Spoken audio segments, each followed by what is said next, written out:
Committee সভাপতি সম্পাদক প্ৰভু দুজনালৈ ভক্তিভৰা সেৱা নিবেদন কৰিছোঁ। আজি ভাগৱত উদ্বোধক প্ৰভুজনালৈ সেৱা নিবেদন কৰিছোঁ। ইমান সুন্দৰভাৱে তেখেতে ভাগৱতৰ দুই এষাৰ কথা আগবঢ়ালে। আমি তেওঁলৈ ভক্তিভৰা সেৱা নিবেদন কৰিছোঁ। এই নামঘৰীয়া প্ৰভুজনালৈ সেৱা নিবেদন কৰিছোঁ। লগতে এই নামঘৰ জড়িত থকা প্ৰতিঘৰ গৃহস্থীলৈ ভক্তিভৰা সেৱা নিবেদন কৰিছোঁ। 4খন প্ৰাথমিক শাখাই আজি অনুষ্ঠানভাগ আয়োজন কৰিছে। আমি 4খন প্ৰাথমিক শাখালৈ সভাপতি সম্পাদককে পাতি সদস্যা প্ৰভুমস্তলৈ সেৱা নিবেদন কৰিছোঁ। মোৰ সন্মুখত আসন অলংকৃত কৰা জ্ঞানজ্যেষ্ঠ বয়োজ্যেষ্ঠ আইমাতৃ সমস্ত কণ মইনামতী সমস্তলৈ যুৱক যুৱতী সমস্তলৈ সেৱা নিবেদন কৰিছোঁ। লগতে আমাৰ লগত একেলগে এই অনুষ্ঠানত আহি অংশগ্ৰহণ কৰা শ্ৰীমন্ত শংকৰদেৱ সংঘৰ যুক্ত আঞ্চলিক শাখাৰ নামঘৰীয়া বেণুধৰ গগৈ প্ৰভুজনালৈ সেৱা নিবেদন কৰিছোঁ। লগতে শিৱসাগৰ জিলাৰ আমাৰ সনামুখৰে দীপক গগৈ প্ৰভুজনালৈ সেৱা নিবেদন কৰিছোঁ। লগতে আমাৰ এই অনুষ্ঠান ভাগলৈ যি ফোন যোগেদি আমাক আমন্ত্ৰণ কৰি আনি এনেকুৱা এটা মহান অনুষ্ঠানত যি আমাক চিনাকি কৰাই দিলে, আমি সেই বাপজনালৈ ভক্তিভৰা সেৱা নিবেদন কৰিছোঁ। গতিকে আমি সমস্ত বাপ বান্ধৱ আইমাতৃ সমস্তলৈ পুনৰবাৰ সেৱা নিবেদন কৰিছোঁ। আজি শ্ৰীমদ যিহেতু আজি প্ৰথম দিনাৰ এই ভাগৱতৰ নামৰ পিছতে ইমান সুন্দৰভাৱে বাপজনে আমি গোবিন্দ এই ঘোষণীয় ঘোষাভাগ গাই থাকোঁতে আমি ইয়াত উপস্থিত হৈছোঁ। ইমান সুন্দৰভাৱে নামাচাৰ্য প্ৰভুজনাই নামভাগ আগবঢ়ালে। গতিকে আমি তেওঁলৈ শতকোটিবাৰ সেৱা নিবেদন কৰিছোঁ কৃষ্ণ। কাৰণ যিহেতু আপোনাহক আজি ধন্য হৈছে, কাৰণ ভাগৱতে কৈছে যিমানেই কৃষ্ণক দিয়ে সেহিকে অক্ষয় ইহাক নিবাক একোজনে নাপাৱই। আনকৰ্মে লগাইলে যতেক সিও পিঠা জনমো পিঠাকৈ নুশুনায় কৃষ্ণ কথা। কৃষ্ণ কথা নুশুনাকৈ যদি জীৱনটো অতিক্ৰম কৰি যায় সেইটো হ'ল পিঠা তোমাৰ। সেইকাৰণে আমি কৃষ্ণৰ কাৰণে জন্মটো লগাব লাগে। কৃষ্ণই অৰ্জুনক কৈছে যে হে অৰ্জুন, পৃথিৱীত মই এনেকুৱা এটা আশ্ৰয় সৃষ্টি কৰা নাই যিটো কোনো মন্ত্ৰৰ কাৰণে অনুপযুক্ত। পৃথিৱীত মই এনেকুৱা এজোপা বৃক্ষ তৈয়াৰ কৰা নাই যিজোপা শিপা ঔষধৰ কাৰণে অনুপযুক্ত। আৰু পৃথিৱীত মই এনেকুৱা এজন মানুহ সৃষ্টি কৰা নাই যিজন গুণৰ অনুপযুক্ত। অৰ্থাৎ কৰ্মফলে আমাক কিবা নহয় কিবা গুণ আৰু প্ৰতিভা প্ৰভু ভগৱন্তই প্ৰত্যেককে দি পঠিয়াইছে। প্ৰভু ভগৱন্তই দি পঠিওৱা প্ৰতিভাটো যদি আজিৰ দৰে পৰিৱেশলৈ আহি কৰ্মত যদি লগাব পাৰোঁ, তেতিয়াহ'লে ভগৱন্তই কৈছে যে মোৰ কাৰণে যি দিব সি কিবা পাই থাকিব। আজি উদ্যোক্তাসকলে দিলে, সেৱকীসকলে দিলে, কি দিলে?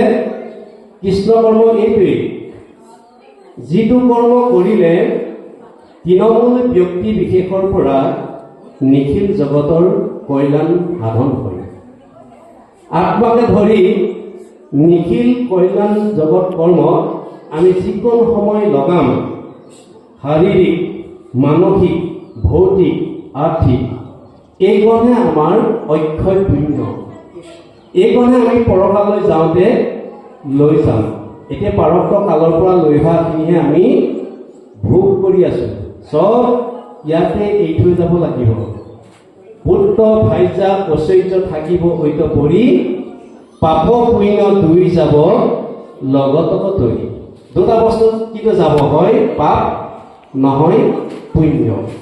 পাৰ্থিৱ যাৱতীক যিমান বস্তু আমি সকলো ইয়াতে এৰি থৈ যাব লাগিব। আজিদৰে কৰা কৰ্মত যিকণ সময় শাৰীৰিক মানসিক ভৌতিক আৰ্থিক এইকণহে আমাৰ অক্ষয় পুণ্য। গতিকে আমি 84 লক্ষজনীক অতিবাহিত কৰি আমি মনুষ্য জন্মটো লাভ কৰিছোঁ। গতিকে ভগৱানে কৈছে যে যে আমি 20 লক্ষ স্থাৱৰজনীক 20 লাখ বাৰ আমি গছ গছনিক আমি জন্ম লাভ কৰি আহিছোঁ। 11 লক্ষ কৃমিজনীক আমি পোক পৰুৱাক 11 লাখ বাৰ অতিক্ৰম কৰি আহিছোঁ। আমি মাছ কাছত 9 লক্ষ বাৰ, পশুজনীক 30 লক্ষ আমি 30 লক্ষ বাৰ বাঘ সিংহত আমি জন্ম লৈ আহিছোঁ। চৰাই চিৰিকটিক 10 লক্ষ আৰু 4 লক্ষ বান্দৰ, শেষতহে আমি এই মনুষ্য জন্মটো লাভ কৰিছোঁ। গতিকে কৃষ্ণই অৰ্জুনক কৈছে যে অসংখ্য জীৱ আছে সংসাৰৰ ভিতৰতে, মনুষ্যহে ভজে আনে ভজিবে নাপায়। যদি মই অসংখ্য জীৱ সৃষ্টি কৰিছোঁ, মোক ভজিব পৰা শক্তিটো কেৱল মানুহৰে আছে। দেখা বুলি অৰ্জুন চব মানুহে নোৱাৰে বুলি কৈছে। মনুষ্য সহস্ৰ মধ্যে পুণ্য আছে যাৰ, সেহিকে ভজিয়া যত্ন কৰি আমাৰ। মনুষ্যৰ ভিতৰত যাৰ বেছি পুণ্য আছে তেওঁহে মোক ভজিব পাৰে। সেইকাৰণে আমি এই অনুষ্ঠানলৈ অহাৰ পিছতো যদি কাৰোবাৰ হৃদয়লৈ ভগৱান নাযাবও পাৰে, যদিহে ইয়াত বহি ঘৰত এৰি থৈ অহা ব্যৱসায়টোৰ কথা যদি ভাবি আছে, ঘৰত এৰি থৈ অহা কৰ্মখিনিৰ কথা যদি ভাবি আছে, গতিকে ইয়াত বহি থাকিলেও আপোনালোকৰ সকলো বিফলে যাব। কাৰণ বিষয়ত লাগি থকা মনৰ ওচৰলৈ ভগৱান নাযায়। ভগৱান সদায় নিষ্কাম হৃদয়তে থাকে। সেইকাৰণে ঘোষাত কৈছে, কৃষ্ণ কথা কোনে গাৱে, যিটো শ্ৰদ্ধা কৰি অল্পকালে হিয়াত প্ৰৱেশ হৰি। গতিকে 24 ঘণ্টা যদি আমি কায় বাক্য মনে যদি একনিষ্ঠ কৰি যদি আমি শ্ৰৱণ কীৰ্তন কৰিব পাৰোঁ, তাৰ মাজেদিহে আমি জীৱন সাফল্য হ'ব পাৰোঁ। যদি তাকে নকৰি যদি আমি আমাৰ মনটো যদি বিষয়তে লাগি থাকোঁ, তেতিয়াহ'লে আমাৰ এই জন্মটো মনুষ্য জন্ম পায়ো বিফলে যাব। গতিকে আজি শ্ৰীমদ ভাগৱত পাঠ হৈছে। শ্ৰীটোৱে আমাক জীৱন্তক বুজাইছে। আমি প্ৰথমতে ভাগৱতৰ কথা কিছু জানিব লাগিব। শ্ৰীটোৱে জীৱন্তক বুজাইছে, মনটোৱে মত প্ৰকাশ কৰিছে। কাৰ মত? ভূতৰ মত, ভোকৰ মত, বিদুৰৰ মত, এই মহা ঋষিসকলৰ ইয়াত মত প্ৰকাশ হৈছে। ভাৱে ভাবিবলৈ কৈছে, ভাৱৰ পৰাই গতে জ্ঞানৰ কথা কৈছে, ওতে ওকাৰম বৈষ্ণৱ জ্ঞানম, ই কেৱল বৈষ্ণৱ জ্ঞানৰ কথা কৈছে। তহঁতে ইয়াত এটা নিশ্চয় তত্ত্ব আছে। 335টা অধ্যায়, 5,54,000 শব্দ, 10টা লক্ষণ, 12টা স্কন্ধ, 18,000 শ্লোক। এই হৈছে শ্ৰীমদ ভাগৱতৰ সমষ্টি। উদ্ধৱ বাদজনে সুন্দৰভাৱে কৈছে যে পূৰ্বতে প্ৰভু ভগৱন্তই ব্ৰহ্মাক দিলে, ব্ৰহ্মাই নাৰদক দিলে, নাৰদে ব্যাসক দিলে, ব্যাসে শুকক দিলে, শুকে পৰীক্ষিতক 8 দিন ভাগৱত শ্ৰৱণ কৰাইছে। গতিকে প্ৰভু ভগৱন্তই ব্ৰহ্মাক 4টা শ্লোকত ভাগৱত প্ৰদান কৰিছিলে। প্ৰথম শ্লোকভাগ হৈছে, জগতৰে পূৰ্ব মই থাকো মাত্ৰ জানো, কাৰ্যৰ কাৰণ কিছু নাচিলে কোৱান মোক মাত দেখিলে ক সৃষ্টিৰ মধ্যত যত দেখা শুনা কবে যত দেখা শুনা কবে মায়াময়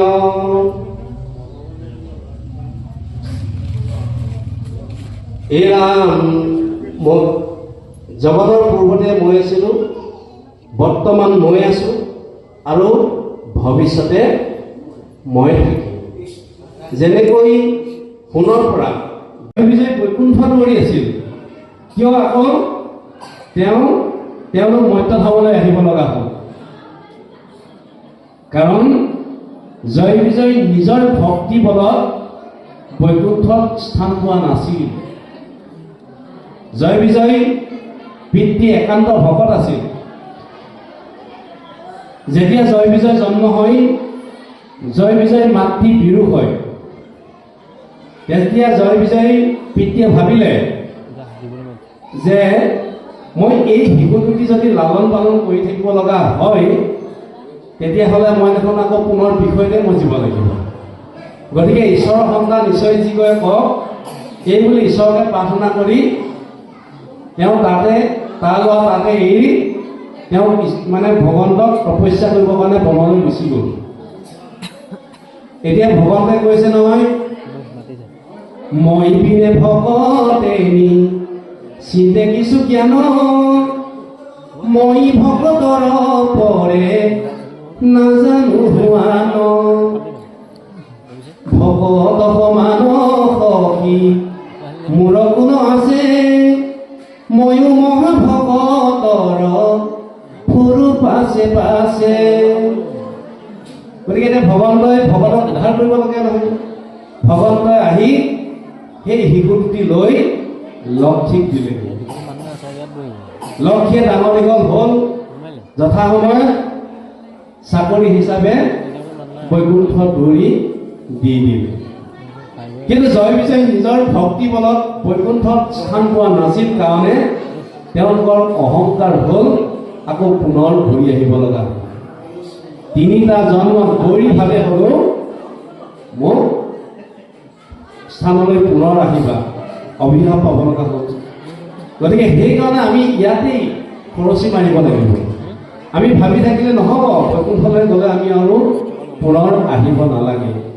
বৈকুণ্ঠখন আমি নিজেই নিৰ্মাণ কৰিব লাগিব আজি ইয়াত শ্ৰৱণ কীৰ্তন হৈ আছে ইয়াত কোনো শত্ৰু কথা কোনো শত্ৰু আহিব নোৱাৰে সেইকাৰণে ইয়াতেই বৈকুণ্ঠ সুখ লাভ কৰিব পাৰিম আমি সদায় যদি দুখতে আছোঁ সেইখন হৈছে নৰকবাসী আৰু সদায় যদি আনন্দতে আছোঁ সেইখন স্বৰ্গবাসী গতিকে মহাপুৰুষ গুৰুজনাই আমাক সাতশলপীয়া আসনৰ যোগেদি আমাক দেখুৱাইছে ইয়াত প্ৰতিটো আসনৰ ইয়াত চাগে 3 ভাগে আছে আসন আচলতে আসন 7 ভাগ হ'ব লাগে সাতশলপীয়া আসনৰ তাৎপৰ্যটো হৈছে যে 7 ভাগ নাম আছে প্ৰথম হৈছে শান্ত বিলাস বিলাস মানে শান্তি ঠাই আৰু শান্ত মানে শান্তই য'ত শান্তি এতিয়া শান্তি লাভ কৰিবলৈ হ'লে আমি কি কৰিব লাগিব আমি সদায় সুখতে আছোঁ আমি সুখকে বিচাৰি থাকোঁ কিন্তু আমাৰ সুখে জানো ভৰা দিয়ে কিন্তু আমি দুখটো কোনোদিন বিচৰা নাই কিন্তু সদায় দুখটো লাগিয়ে থাকে পিছে পিছে কিয় কাৰণে এই ভাগৱতত মাত্ৰ এগৰাকী আয়ে দুখ বিচাৰিছিল সেইগৰাকী হৈছে কুন্তি যেতিয়া মহাভাৰত যুদ্ধৰ শেষৰ সময়ত